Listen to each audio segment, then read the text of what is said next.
join us and give a few moments for people to come and log in. And as you do, as anyone logs in, please go ahead and comment. Let us know that you can hear us, that our technology is behaving. Maybe tell us your name and where you're logging in from. And given our topic today of keeping our animals entertained while we are all locked up together, maybe you can also comment and let us know how many creatures you have in your home with you right now during the quarantine. So we'll wait and see if any of those comments come in so we know that this is working, Gina. Yeah. Perfect. You're all set there? It's hot. Perfect. All right. So, Gina, I'll go ahead and start by just talking a little bit about how we know each other and introduce you in just a moment, and then we'll go through our structure for today. So, for anyone who's logging in again, please just let me know you're here. You can just even put a smiley face emoji in the comment box so that we know. There we go. I see we have some comments now, so we know we are live.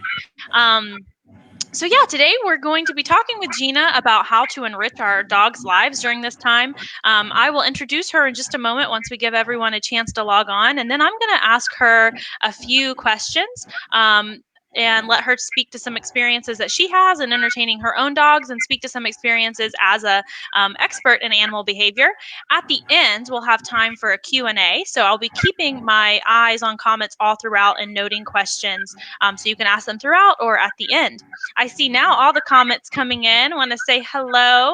Hi, Sydney. Thank you for letting us know you're here. Amanda. In Georgia with her therapy chihuahua. Hey, Doris, Sally, Jesse. So excited to see so many different people logging in. So we're definitely live. Gina, I'll introduce you. So I'm so excited to have Gina here with us today.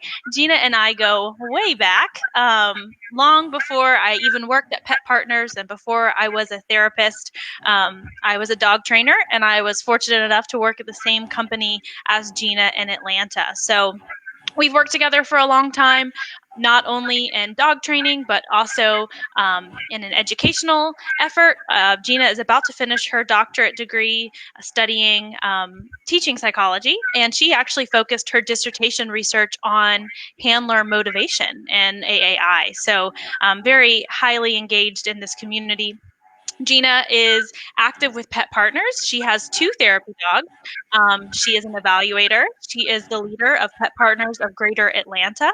And Gina is also a behaviorist. She's been the associate curator at the Georgia Aquarium, and now she's been there for 15 years, training all kinds of very fun animals. So she is just truly an expert, and we're really excited to have her. So welcome, Gina. Thank you, Taylor. Thank you, everyone who's just tuning in. I'm very excited to do this because just like you kind of feel a little isolated and you want to be around your peers right now and talk about animals. So this is going to be a great time. We're going to learn a lot, and I really want to learn a lot from you as well. So please, questions. We want to hear them. Perfect. So, Gina, we'll go ahead and get started. So one of the main questions that we've seen at Pet Partners and in terms of our staff, and just even that I've seen in being online more than ever, is people are wondering, what can we do right now? We're locked in our houses with our animals. How can we keep our animals' lives enriched, keep them working?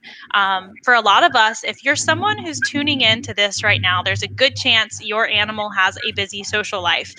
Your animal goes out and visits on therapy animal visits. So being at home is not just hard for us, but hard for them. So if you could walk us through just some ideas that you've had, some things that you've done with your animals, that would be great.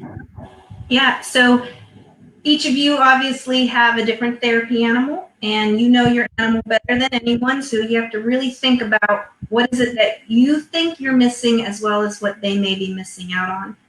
And I'm trying to replicate that as best as I can. So I have 2 therapy dogs. Her name is Mya. She's a Rhodesian Ridgeback. Sweet as can be. She loves the Read With Me program. And I'm not going to tell you I'm not a reader, but I know that I've got to do that with her right now to just kind of remind her of what we used to do together going to libraries. So I actually set up one of my rooms, sort of my office, like a library when we have time, right? So I did that. beautiful dog. So I put the 4 in their area and I bring her in and I really act like this is a therapy, we're going in to meet the kids. We're going in at like a library session. We sit down, I put a carpet down, I ask her to lay down, and I actually read to her for about 20 minutes. And don't know why, but I actually have a lot of children's books. I guess that's my level that I enjoy. So I read her some of these children's books, and it actually helps me out a lot with my own help with what's going on right now, just to kind of relax and read. So I do that with Maya, and she really enjoys that. But then I have a wild Story, the lab, who, if I had to actually sit and read to her, she would roll her eyes. So what we do is a little bit different. We've gone and visited schools. She loves to move around. That's her favorite, is to meet new people. And right now we're not doing that. So again, questioning probably who I am, I have lots of stuffed animals. So what I decided to do was take each stuffed animal I have and position them outside at the different trees I have. And I've been working with her on her basic obedience to walk out and say hello to each of these stuffed animals at the tree. It sounds crazy, I know, but I wanted to work really hard with her that she can't rush up and greet somebody too forcefully, and that's something that she likes to do. So I'm working very hard with her on saying hello with really good manners. And we go around, and I keep these sessions really short. I know that I just want to engage with them for little bits of time, so I might do 5 or 10 minutes. And then with both Mya and Story, one of the things that I really enjoy doing with them right now, being at home, is I think you all probably notice kind of when the mail delivery person is coming by, or maybe sanitation, or you can even know, if you're like me, you might be ordering from Amazon. So I'm kind of looking forward to those moments when somebody might be coming close by, and I have been really working hard as in leashing them up and taking them outside. And I try every day to kind of wave to the mail carrier or the sanitation workers to let them know, well, first of all, thank you, and work with Story and Mya to do just sort of that calm behavior. There is somebody there. I ask them if they don't mind, maybe they can just call her name and say hello, and I'll treat her. I've asked the Amazon friends to just put the package down in the driveway and keep my distance and just wave, and I'm kind of hoping I'm making their day as well. And that's one of the ways I'm trying to socialize. And any chance I get, if I see someone kind of walking by, I kind of run out in the front yard on a leash and work on just those basic cues while someone it's a distraction work. Yeah, that makes a lot of sense. And it's hard right now because we do want to respect that need, of course, for social distancing. But our animals, when they don't have this stimulation, we worry when they get out back into the real world that they'll either be way too excited or overstimulated. So I love your idea of having people who you pass by, maybe even saying their name and engaging with them, or looking at them. And it's really good practice because when we're out doing therapy animal work in real life, there are many times when you are approaching something with your animal, but it's not appropriate for you to actually go up and have a face-to-face interaction. So talk us through a little bit about what that looks like, how you manage that. Say you have Story out and she's walking up to a stuffed animal in the yard and wants to bum rush the stuffed animal. What do you suggest we do when we practice that at home? So what I do mainly with Story is we'll do a couple sessions before, and you might all do this too before you go out to a therapy event. I'll work a couple basic obedience, get her kind of in that mode, that training process to think about, this isn't just running wild right now, we got to pay attention. So I'll work on a few behaviors. Obviously the sit and the down. It's a lot of the behaviors that we all did to pass the test.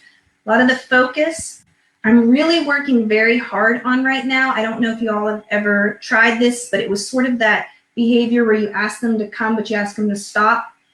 That's a behavior I don't feel I work on a lot, but it's very important if I would like and this is, you can do an off leash, obviously on leash, always at Pet Partners sessions when you go, but right now I'm working both. But when I'm actually working those sessions, I have her on leash. I'll ask her to come, I'll ask her to stop, just so in case like she needed to walk over a barrier and I don't want her to do it at that point. So the focusing is very important. Staying in contact with me, definitely I don't want to be pulling her all over the place. I've also noticed, because people are walking their dogs a lot more than normal, there's a plethora of smells in my front yard. So thank you for all the puppies that like to pee. It's totally fine. I'm not going to make yard of the month. So I'm fine with them. She wants to smell those smells. And I'm really working on focus, look at me. Good. Now you can actually go smell those smells. I've been doing a lot of drop it and leave it. So I'll actually put a few things in my front yard. They know the backyard too well, so it's not as easy for me to train in there because they're not that excited back there as much. So I'll do the front yard where we have some scent going through. And I'll actually put a few things out there to work on, wait, look at me, let's not touch that. Or if they do grab something, it's, well, drop it, let's give it back. So the focus behavior, I think, is so very important no matter what. Absolutely. Yep. And so focus, for those of you who aren't aware, that's just teaching your dog that eye contact command. So for me, when I'm teaching it, I'll get a really stinky, high value treat out, maybe a piece of a hot dog or something that hits the palate quickly. And you're going to show that to your dog, show them that you have currency, and bring it up to your eyes so that they look into your eyes, stay focused, and give them a treat. And that's in the beginning. All we're doing is just making that simple association with looking to your eyes, getting the treat. But over time, as Gina was saying, we want our dogs to look to us more. So if we see a stuffed animal in the yard or a toy in the yard, then you're going to go ahead and get them used to giving you that eye contact, that focus command, so that they are giving you that attention. So a really good way to establish leadership and to work on that self-control of your animal before you have to have any kind of correction. So before we move on and keep talking a little bit more about some other behaviors, I do want to say hi to some more people who've logged on. We have hi Mike from Alaska, wondering if anyone's discussed virtual pet visits. We have discussed some of that and have actually released some materials through Pet Partners. So we'll respond to your comment there and link to those. Also, a really good question came in, Gina. Do you put your dog's vest on when you're practicing right now? How do you feel about that? Should they get their equipment on, or what do you think? Oh, yes. Yeah, I practice the whole thing. The bandana goes on, the collar, whatever. You know what? I think most people I've talked to who've done this kind of work, they'll say, I know my dog knows what we're about to do. And you know that, like when you put on certain shoes or the way you're acting, they just know it's time. And I think that's the part that hurts a lot for me, to know that I don't really have anywhere to go to do that. And that's what stimulated me to go, well, let's do it then. Let's pretend. And I got in the mode, which was really my big acting debut. So, I put on my certain Pet Partner shirt, or the way that I dress. And I just kind of saw it in them, like, all right, we're going to do this. And even though it might be odd, it's something different, they are feeding off of my energy and how I'm acting. And it really works. So yeah, I set it up exactly. And another thing that I have done, because I know we're not really supposed to leave home and you go to the grocery store, but if you do go to the pharmacy, I have brought my dog in the car with me because it's a drive-through. And I'll go in and I'll go to the drive-through, and I've asked them to, again, what I really want people to do is say hello to them. Say their name, and I want my dogs to respond to that, because right now there can't be any touching. But when they say her name and she's so excited, then I'll give her treats and pet her myself. So if there is a run that you have to do drive-through, because some dogs really love that car ride, I've done that as well. Yeah, that's great. I saw a wonderful, was it a meme, something the other day that said, now we know why our animals get so excited when we say, do you want to go for a ride? Yeah, Because I get exactly. that excited right now too. Um, so you talked a bit earlier when we were on the phone talking about this conversation about just some enrichment things that you do. I know you have the opportunity of bringing enrichment activities to a wide species of various species at your job at the aquarium. So tell me about some of the enrichment things that you're doing for your dogs now, or any kind of puzzles or products that you think are great for animals during this time. Yeah. Obviously, always know your animal. I did notice, and I was telling Taylor, it's kind of interesting because I'm gone 5 or 6 days a week. So now that I'm home, I've actually noticed my dogs not as interested in me. They're kind of getting exhausted of me. So I'm trying not to work them too hard, because maybe I'm bored, or I'm needing their love because I'm stressed out, or I feel like I need a therapy animal. So one of the things that I've been working on a lot is giving them their time, giving them their space. I will go ahead and put them in their normal routine, like I was leaving for work, and I just sit outside for 2 hours by myself and just kind of read a book, drink coffee, and then go back in. So don't forget too to give them breaks because they are working pretty hard for us to make sure we're okay. And with the enrichment activities, you can go either way because you got food, right? And then you have obviously the mental stimulation. I definitely like the snuffle mats. I know that's something that people often talk about, or the lick a mat.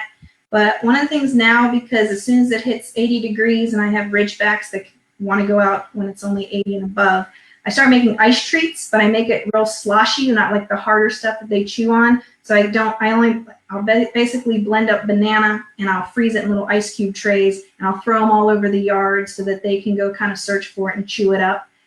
And if you're not answering throwing food around, I get that because you don't want to maybe encourage other animals. But one of the things, I do have a backyard that I can walk with them on and practice basic obedience with them there as well. So if you were really interested in enriching them, I think you probably overall know you bring them so much enrichment just engaging with them. So any type of training, and this is your time to train new behaviors that you may have always wanted to train, but you thought, well, I don't know, just set them up for success. Take your time, work with them slowly, give them breaks, and you'll see, because I love that part in any animal that's giving you the interest. Like, okay, let's go, let's do some more. But when they walk away from you and curl up in a ball and go to sleep, give them their time. Yeah, we talk about being our animals advocate when we're doing therapy animal visits, and the same goes for when we're trying to teach them at home. Maybe even I don't have human children around, but I can imagine the same thing goes for those of you who are homeschooling, finding that way to be engaging and knowing the balance between working too hard or working not enough. We had a great question come in from Elizabeth. She says that she was working with her dog Duke to go and try to do some of the window to window visits, but understandably, the grass smells really interesting, and Duke is a little distracted. She said she tried the leave it command. So, do you have any advice for what she might be able to do to get Duke to kind of be more interested in that window to window interaction? So, I'm unsure if you are allowed, if you're leaving your home, right, and you're allowed to be outside in front of another window, if this is okay, because I haven't been doing any of that, but I've seen it, and I'm like, gosh, I would really want to, is if I was going to visit a nursing home through Mm-hmm. a window, is there any way that you can kind of do that a little bit beforehand? Maybe you take, and I really wouldn't count that as much as the therapy session or the event. I might just walk them around, and I work really hard on just doing focus, now go sniff. So one of the things I work a lot on with the scent, because dogs, they want to smell everything, is can you get them just to look at you first and then ask them to smell the grass? Because now they're knowing, oh, I can relax and I can do it. If you allow them just sort of to do it, then they're going to because they can. So I always walk them on something very boring like the concrete, maybe for 10 seconds. Don't get hit by a car if you're on the street. And you just kind of walk a little bit, look at me, let's go sniff. I'm wondering if you can kind of do that first. Let them get it out of their system. Because when a dog is already in that zone of sniffing, and then you're throwing that hot dog in their nose, you might just be reinforcing inadvertently just them sniffing that grass. So if there's a way that maybe you can just kind of do it, get it out of their system so then they're ready. And it might be that whole thing like, come on, let's just play a little bit. Now we're putting on a harness, we're putting on the banana, we're working, let's pay attention. And your demeanor acts a little bit like, come on, let's focus. But also, this is very different. It's very different for you and very different for them. So they might be feeding off of your energy a little bit too. So just, trying to stay calm and pay attention to their needs in the way. Maybe that's, if they're not getting out very much, that might be the exciting part of their trip. Yeah, it's a fine balance. It's so much trial and error for all of us in all ways right now, to know what works. And I'm thinking back to the touch command. We talked a little bit about it in the Facebook Live event last week, but teaching your animals a simple association between putting their nose to your hands, saying the word touch. So Yep. at home, again, we practice this with just very simple sit, focus, get a treat out. That hand goes maybe just a couple of inches away from your dog's nose, and usually because they're curious they bop it, and we say touch, teaching that command. So I'm wondering too, maybe if we're going out and doing those window visits, you can give touch commands to the Yeah. window and give a Yeah. treat. Mm-hmm. um, Yeah. Monitoring that line though between Yeah. overstimulation, what are Yes. we doing, this isn't the Yeah. normal thing Right. for us. Right. Right. Right. Awesome, awesome. So we did talk about that a little bit about how our animals are sometimes wondering why we're not leaving the home. And I think you touched on one side of that. In some ways, our pets don't have the kind of alone time and the decompression time that they need. And for many of us, because this is such a stressful time, they're picking up on our Yeah. feelings and our behaviors, which is overwhelming. But flip side of that, I had a moment the other day when I was looking at all of my dogs and thinking, I'm spending a lot of time with you now, and one day the world is going to go back to normal, and I will not be here as much. So I'm worried that I might have some separation anxiety on my hands. So, what are you doing to try to decrease that chance of having separation anxiety, and what do you suggest that handlers who are tuning in now do? Yes. So most of us who go, to work, we don't actually normally work from home. You might be gone 8 or 9 hours, and that helps them really. That's a routine. They're good at that. And now we're home, and it's screwing up their day. And you have to just kind of pay attention to that behavior. But let's say they start getting fixated and they're following you everywhere, and now they're getting used to it. So if you can, which might sound weird, but try to replicate what a workday might be. And it may be their normal where you crate them and you just go outside, maybe you garden. I mean, at least it's, well, actually, I don't know where everybody's from everywhere, but you go outside. Or I've even gone in my car and sat and listened to a podcast just to give them their space and know that I'm not in the house. Because again, I'm out for about 8 or 9 hours, but I have been able to go to my workplace right now, so I've been able to give them that kind of normal life. But when I'm home for several days, I notice that they get really tired, and I'm seeing some issues with them that I am a little bit nervous about myself, going, this isn't going to work if I keep doing it this way. So my suggestion, if you can, get yourself some really good books or bring out your laptop, kind of do the whole scenario. I would put on my work clothes, I would do everything like just kind of normal, walk out, and even if it's not, you're like, what am I supposed to do in my car for 8 hours? Maybe it's only for 2 days, or maybe you just, take a walk by yourself. Give them some sort of remembrance of what's going to happen when life does get back to normal. Yeah, absolutely. That my dogs have their, I call them bedrooms because they're not really crates. I built them into the basement, but making sure I stay Yeah. and disciplined and giving them their uptime because I'm bored. So I want them to fill all of my needs sometimes right now, and I know that that could end up creating some issues in the future. So I think that's an important thing for us to talk about. Before we open it up for questions, I have noticed that we have some ideas coming in. A lot of people are talking about how keeping their animals on a regular schedule has been really helpful. I love what you said about putting on your normal like work shoes. Um, Dogs definitely pick up on that. I know when I bring my suitcase out, for example, Yep. they all have a certain reaction. So doing some of those things now. Um, how would you suggest getting your animals used to dealing with everyone now is a lot of times wearing face masks, and so that can be something that is new to dogs. So, how would you suggest working towards that kind of new stimulation?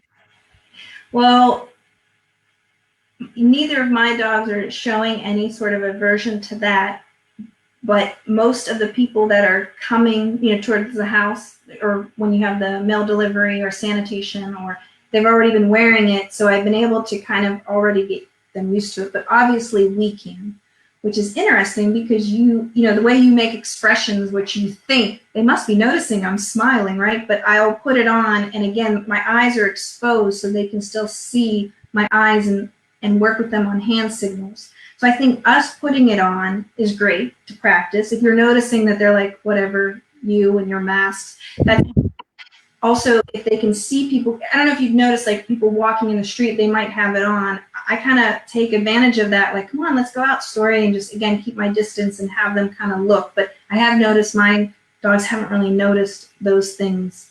That's good. That means you did your training on the front end, Right. right? Yeah. I do think, for me, my dogs have the biggest difference. If I'm actually wearing sunglasses, it's worse because they can't connect with my eyes. So maybe that's an idea too for you at Yeah. home. Let's have training sessions Yeah. in your medical gear and sunglasses. I've been kind of training with no words lately. When Gina and I used to teach classes together, we would pair hand signals with basic obedience commands. And you can make up your own thing here. Yeah. There's not really a right way. The best way, if you can kind of model how you would lure a dog into the position that you're asking for, but try training in new ways. Just using hand signals, using no hand signals, and just using Yes. voice. We I can get really like really, that. really polished. So let's see. We'll wait now for anyone who has questions. Please feel free to ask them. Gina, I am interested. What is your favorite command? What is the most important command or trick, for lack of better words, that you teach your animals that you could kind of walk us through for when we're home with our pets?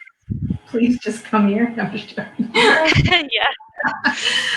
So I have 5 dogs, and they definitely, you have to, when you have even more than one dog, anyone who does, you have to notice you do have to keep it pretty consistent, and you have to keep those rules in check because they'll get you if you don't. So one of the cues, I mean, really that I work on the absolute most is my recall, because when you have several dogs, they may look to each other for a little bit of information, and I want them to know that I'm the one that they should listen to because of the safety aspect. So I work on recall a lot, and one of the ones that I really enjoy, once you get that set, you have a really good recall, that's when you start challenging them. So when they do see the squirrel or their mind goes somewhere else with the scent with the grass, it's to work on that relationship that you've built. And I have used touch, and what Taylor was saying is, I'm sure we can help out and teach people what that even means of just having them touch. I also have a blind dog, so I work really, really hard, as Taylor was saying, about verbal cues. So that's something very challenging you can work on, especially if your dog's sprinting and not looking at you. How do you get their attention? And sometimes it's not the name as much because we're so upset and we scream their name. It's that recall and that staying calm. So I would say that's actually my favorite and always what I wanted. No matter what, they stop on a dime and look at me like, of course, what did you say? So Yes. it's good. It's an important command. I always tell people the story back in the day when I was doing a lot more rescue work. I had dogs by the dozen, and Mhm. one day it was beautiful, no storms. I went out and my fence was down because in the middle of a beautiful, sunny, not windy day, a tree fell, and all of my dogs went out, started running away from me. Fortunately, we had practiced so many times, kind of a jackpot come command, so I Mhm. would call them and just shower them with hot dogs or Yep. really one of their Yep. favorite treats so that it was like winning the lotto. And Yep. all the dogs were running. I had Charlie, my bulldog at the time. And I yelled, Charlie, and she turned and looked at me. All the dogs stopped and looked at her. And I said the word hot dog. She came back. Every dog Amazing. followed. They decided that hot dogs were better than Yeah, freedom. I think hot dog is a great word to use as your recall. Yes. Um, so we have a question coming in now from Rebecca. How do you feed your 5 dogs without having issues of food aggression or resource guarding? I think that's a great question, Rebecca. So even to this day, I have them, they have their own little setup, their crates, and they all go into their crates even with the doors open. So I just say crate, they all run into their crate, giving them the information. I think it's to be so clear with them. This is your space. And the blind dog that I have is a little carpet, so she knows to run on the carpet and feel the carpet to go into her crate. So they all go in there and they station, and then there's an order. I always do an order of how I feed them, so there's this consistency and not this surprise like, hey, last time I got it. I keep it very consistent, and then I will shut the doors, but I always stand there. I have nothing else to do. I will stand there and wait for them to all eat and finish, and after they're all finished, they're allowed to look at each other's bowls. I don't know why. That's very interesting, but Check it out. Make sure no one yeah, got a better yeah. They're dish. like, hold on, what Yeah. did you eat today? Yeah. Well, and yeah, that consistency and I like what you said about making sure that they know it's not going to be challenged, that they're going to eat in the Mhm. same place Yep. every time, Mhm. um, Mhm. and doing it that way. Are there any other questions that anyone has? You have 2 trainers here, and or if you have ideas that you've been Yeah. using for keeping your animals enriched or keeping them socialized. Again, this is all of us coming together and trial and error. This is an unprecedented time for everyone. So you have ideas, please share them or any other questions. Let us know. Yeah. See if anything comes in. And I know at this time we can be a little bit stressed out ourselves, and I know our anxiety can be pretty high, and I worry about my own dogs having to deal with me right now.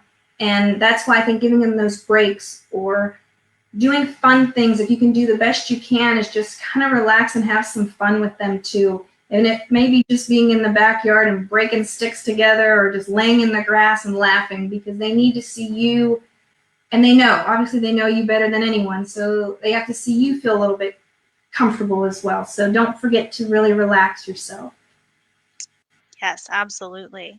Let's see. We have had some more questions come in. Heather's wondering, she says when she's working on that come command, we know Ginger. Ginger will do the come command everywhere else except besides the backyard. So any tricks or any suggestions for getting that to work in the backyard, which is a lot of dogs' special domain where they like Yeah, to be a I dog? usually do it with the leash first. I usually use a leash. I'll use a 6 foot leash just to kind of work with them on that. And then I'll work on then a 10 foot just to be able to not let them roam too far. And they kind of learn that there's like kind of a boundary. So I'll work on that first. Also, if you do use high value, let's say you use hot dog or something, they may get a little bit used to it and not find it as valuable anymore.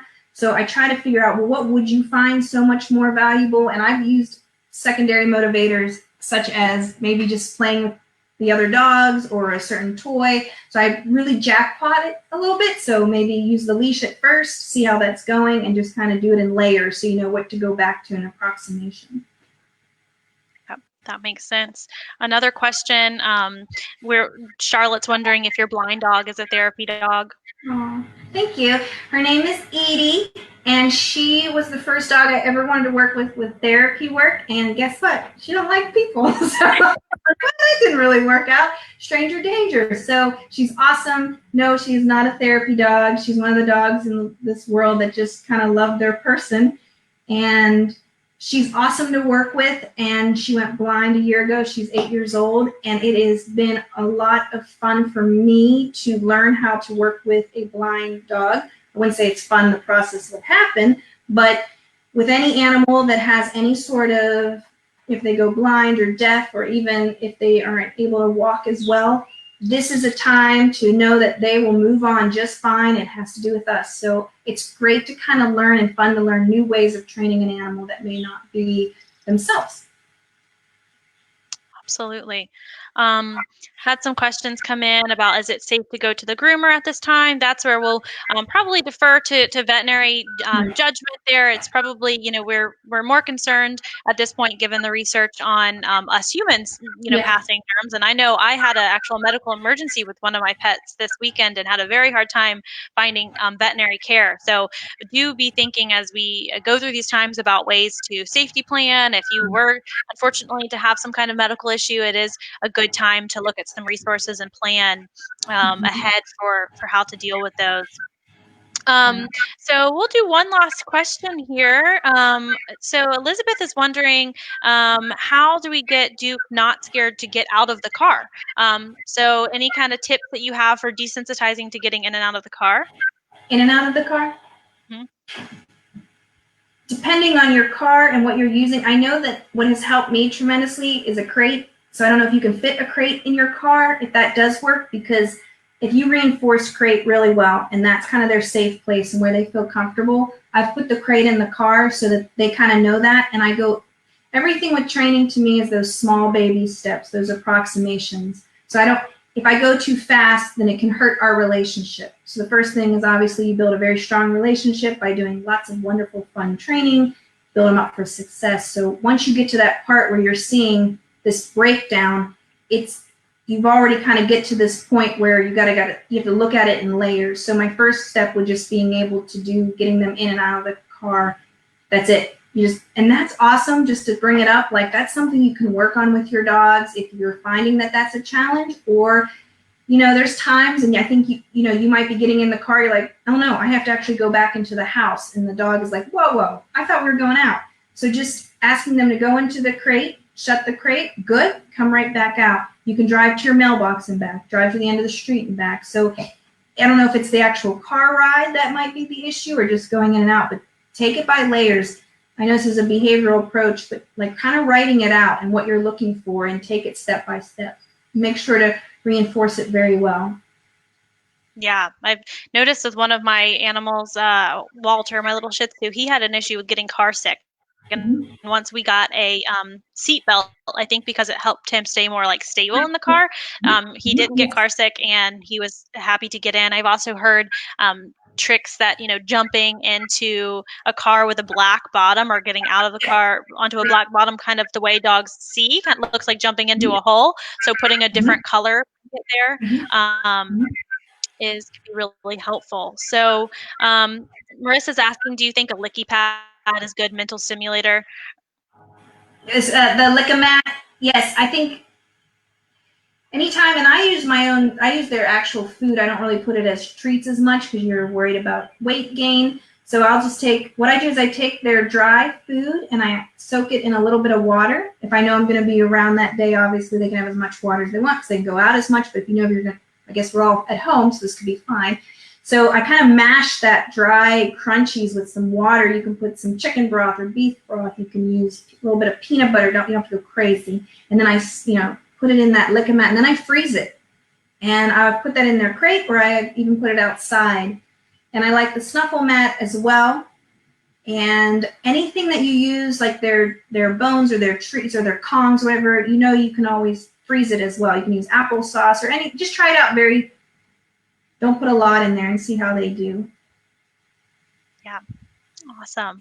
Well, I think that, what we've come down to today is talking a lot about when it comes to keeping our animals enriched, trying new training commands, trying them in new ways, maybe using only our words, using only Yeah. our hand signals, some of these nose detection games, getting paper cups out, treats under one cup, and other cups being empty and letting them play. There's a lot of different videos that I know I've been able to find online. So we encourage people to keep looking at those options as well.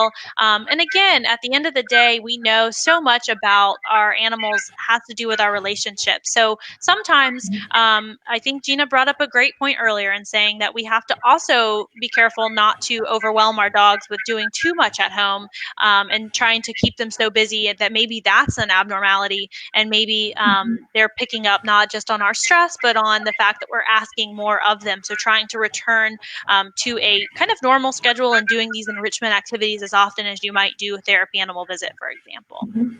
Mhm. Yeah. Yeah. All Yeah. right. Well, I don't see any other questions coming in right now, but I want to thank you, Gina, for your time Yeah. today, and thank Sure. everyone for logging in. Yeah. We hope that we've been able to have some storming ideas today. We know that all of this comes from our desire to be the best pet parents possible, to keep our animals enriched and ready to get back out in the world. So, Gina, any last words before we say goodbye? Just thank you. I know it's hard. We're both going through it, Taylor and I, and really want to get back out there. We know right now people need us more than ever, and there's not much we can do. We have to just wait it out. So, kind of taking this time to reset, do some training. Maybe you're looking at different options of what you can do once we can get back out there. And something that I did is I actually took the AACR course while I was waiting, because that's a couple hours to put yourself into that and really learn about it. And I was like, you know what? We're coming out of this where this is kind of a crisis for people. I want to be ready for whatever is going to come our way. So Yeah. I know it's hard. I'm doing the same thing you all are. Just can't wait to get back out there. And I miss the people so much. So thank you for tuning in. And I love just hearing that you all are there and you're out there and you're waiting just like us. Yes, absolutely. Well, thanks everyone. Please stay tuned. We're working really hard at Pet Partners to keep creating resources for you to think outside of the box, to get some ideas that you guys have sent in and run with them. We know that our heart is to make sure that everyone who's not receiving visits knows that we're thinking about them, that we would be there if we could. So stay tuned. Each week we'll be offering some more ideas and just trying to connect in as many ways as we can. So everyone, have a wonderful afternoon and Yeah. evening. Hug your dogs for me if that's something they might enjoy, and we'll be connecting soon. Thank you, everybody. Have a great, great day.